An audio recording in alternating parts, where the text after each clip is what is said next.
अन्याय का फल। एक छोटे से गांव सूर्यपुर में 3 भाई रहते थे। बड़े भाई का नाम था वीरेंद्र, मंझले भाई का नाम था धनराज और सबसे छोटे भाई का नाम था गोपाल। तीनों भाइयों के पिता का देहांत हो चुका था और अब बारी थी उनकी संपत्ति के बंटवारे की। एक दिन तीनों भाई आंगन में बैठे।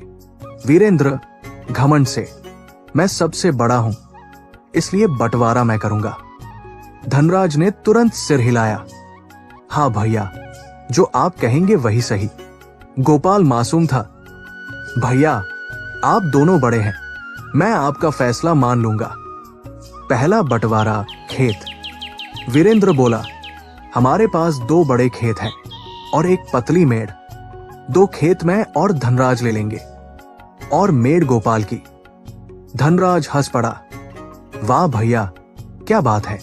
गोपाल चुप रहा, ठीक है भैया, मुझे मंजूर है। दूसरा बंटवारा आम का पेड़। तीनों आम के पेड़ के पास गए। वीरेंद्र बोला, इस पेड़ की 2 डालियां हैं और एक जड़। एक डाल मेरी, एक धनराज की और जड़ गोपाल की। गोपाल ने फिर सिर झुका दिया, मंजूर है भैया। तीसरा बंटवारा घर। वीरेंद्र बोला, घर में 4 कमरे हैं और एक छत। 2 कमरे मेरे, 2 धनराज के और छत गोपाल की। अब गोपाल की आंखों में आंसू थे, लेकिन उसने कुछ नहीं कहा। चौथा बंटवारा पैसे। मटका खोला गया।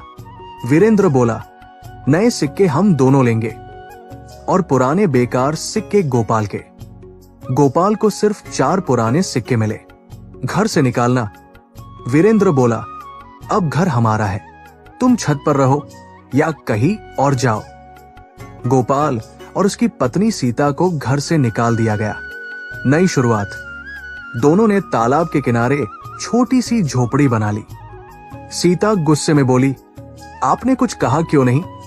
गोपाल बोला, वो मेरे बड़े भाई हैं। सीता ने कहा, अब वक्त है समझदारी का, सिर्फ सीधाई से काम नहीं चलता। पहली चाल मेड़ तोड़ना। रात में सीता बोली, चलो खेत पर। दोनों ने मेड़ तोड़ दी। अगले दिन पानी बह गया और वीरेंद्र धनराज की फसल बर्बाद हो गई। दूसरी चाल पेड़ काटना। सीता बोली, पेड़ की जड़ हमारी है ना? गोपाल समझ गया। दोनों ने पेड़ काट दिया। राजा के दरबार में दोनों बड़े भाई गुस्से में गोपाल को राजा के पास ले गए। राजा ने पूछा, तुमने पेड़ क्यों काटा? गोपाल बोला, महाराज जड़ मेरी थी, मैंने अपना हिस्सा लिया। राजा ने बड़े भाइयों से पूछा, क्या यह सच है? दोनों चुप हो गए। न्याय। राजा बोला, तुम दोनों ने अन्याय किया है, अब सारी संपत्ति तीनों में बराबर बंटेगी। अंत। तीनों भाइयों को बराबर हिस्सा मिला। वीरेंद्र और धनराज को अपनी गलती का एहसास हुआ। गोपाल और सीता खुशी खुशी रहने लगे। मोरल, जो दूसरों के साथ अन्याय करता है उसे उसका फल जरूर मिलता है। सीधाई अच्छी है, लेकिन समझदारी भी जरूरी है।